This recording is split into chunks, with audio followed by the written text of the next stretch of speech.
Nous avons révisé avec vous la formation du féminin et du pluriel des adjectifs.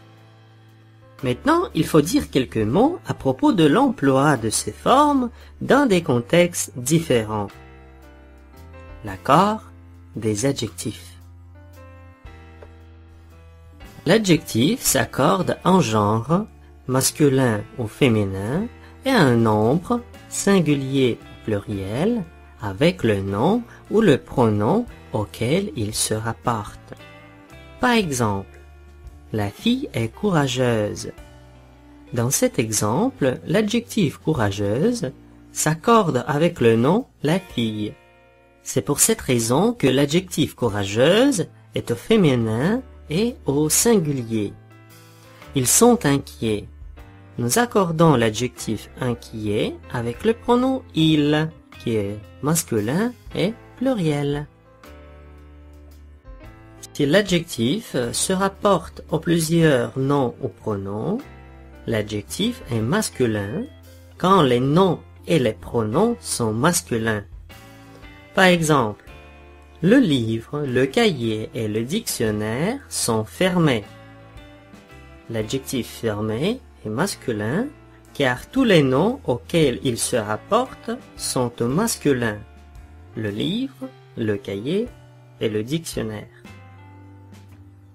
L'adjectif sera aussi masculin quand les noms ou les pronoms auxquels il se rapporte sont de genres différents. Par exemple, Marie, Julie et Pierre sont très heureux. L'adjectif est toujours masculin. L'adjectif est féminin quand les noms ou les pronoms sont tous féminins aussi. La poire et la pêche sont délicieuses. Deux adjectifs au singulier peuvent qualifier un nom pluriel. Par exemple, les premières et deuxièmes questions ne sont pas claires. Dans cette phrase, les adjectifs première et deuxième sont au singulier parce qu'il s'agit des deux questions. La première question et la deuxième question.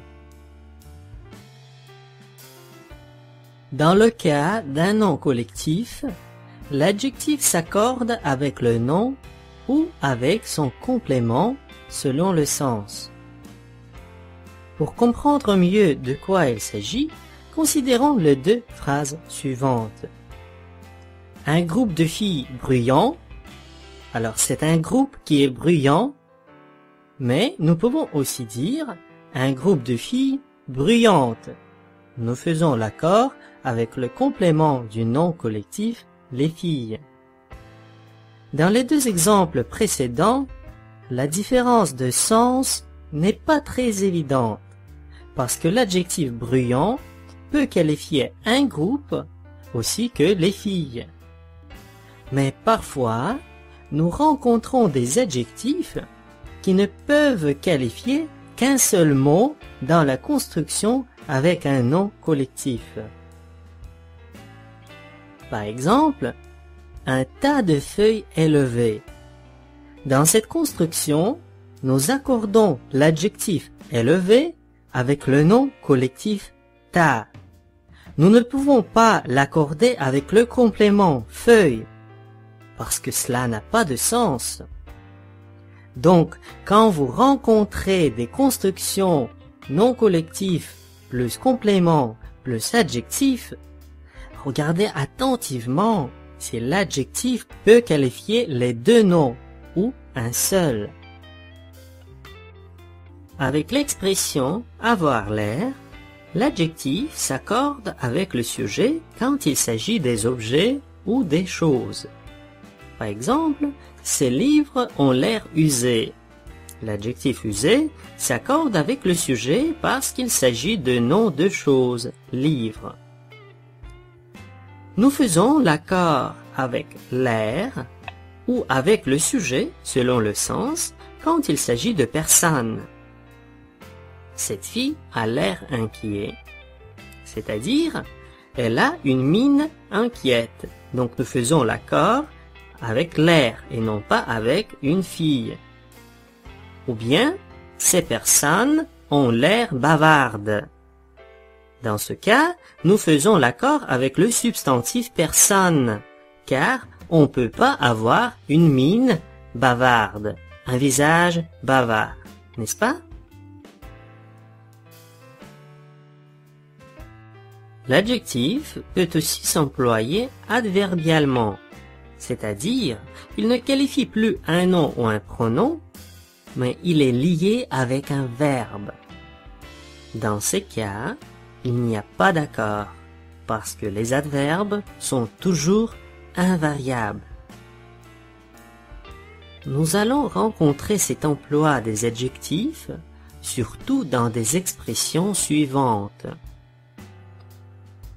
Coûter, vendre, payer, donner, cher.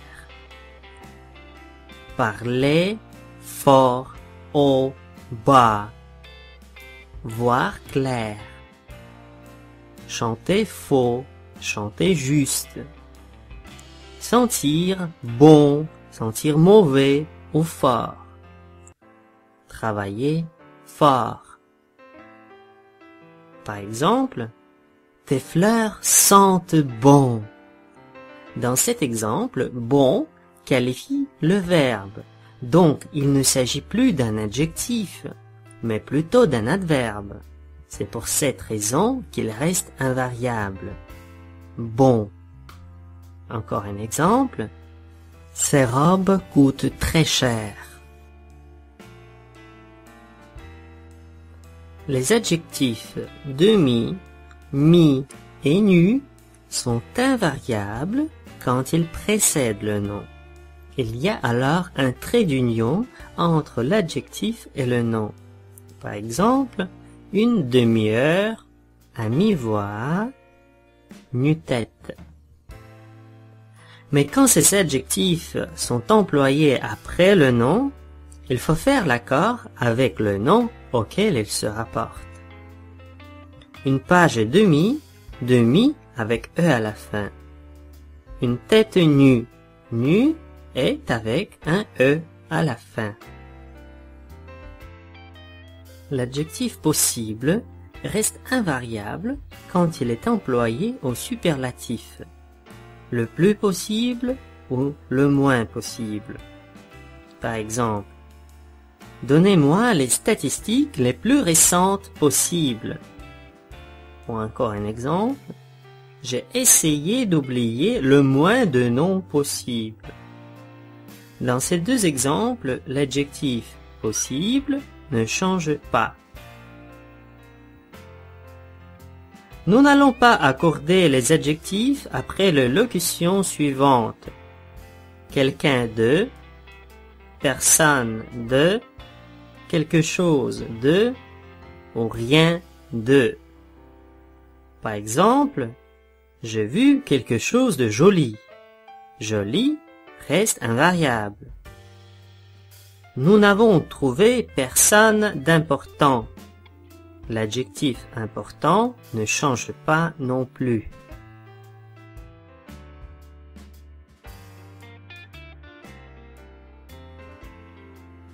Certains adjectifs de couleur sont aussi invariables. C'est le cas des adjectifs de couleur composés, c'est-à-dire des adjectifs qui se forment à l'aide de deux adjectifs. Par exemple, des vestes bleu-vert. Les deux adjectifs de couleur restent invariables. Encore un exemple, une cravate bleu foncé. Bleu foncé est un adjectif de couleur composée, ne s'accorde pas avec le substantif auquel il se rapporte. Quand nous avons deux couleurs coordonnées par une conjonction « et », par exemple des vaches noires et blancs, nous ne faisons pas l'accord avec le nom vache si ces vaches ont toutes du noir et du blanc. Mais nous allons faire l'accord dans le cas où certaines vaches sont entièrement noires et d'autres blanches. Faites-y attention s'il vous plaît. Les noms employés comme adjectifs de couleur sont en général invariables. Par exemple, une veste marron, des cravates orange, etc. Je vous invite à consulter une liste complète de ces adjectifs dans la rubrique Coin du spécialiste. Nous avons aussi quelques exceptions à cette règle. Les mots suivants, rose, fauve, incarnat, pourpre et écarlate, s'accordent avec le nom qu'ils qualifient. On les perçoit plutôt comme de simples adjectifs, au lieu de les considérer comme des noms en fonction des adjectifs. Par exemple, des chemises roses, des voitures fauves. Dans les deux cas, nous ajoutons une marque du pluriel S. Finalement, j'aimerais faire quelques observations concernant l'emploi de certains adjectifs. Premièrement, adjectif différent. Quand l'adjectif différent est placé devant un nom dans le sens de certain ou divers, il est pluriel et on n'emploie pas d'article. Par exemple, différentes personnes l'ont avoué. Ne confondez pas l'adjectif terrible et l'adjectif horrible. Par exemple, il fait un temps horrible, ce qui signifie un temps très mauvais. Il fait un vent terrible. Terrible a le sens de violent ou effrayant. Nouveau et neuf. L'adjectif nouveau signifie récent, connu depuis peu ou autre supplémentaire. Par exemple, venez voir ma nouvelle maison. Donc, une autre maison. Donc, cela veut dire que j'ai deux maisons. Je vous invite à voir mon autre maison. Alors que neuf a le sens de fait depuis peu, qui n'a pas ou presque pas servi. Ainsi, la phrase « c'est une maison neuve » signifie que cette maison vient d'être finie. Faites attention à la traduction du verbe anglais to make, quand il est employé avec un adjectif. Il sera traduit en français par le verbe rendre. N'employez jamais le verbe faire dans ce contexte. Par exemple, cette situation le rendra nerveux à la longue. Si tu as aimé cette vidéo, abonne-toi à ma chaîne et merci.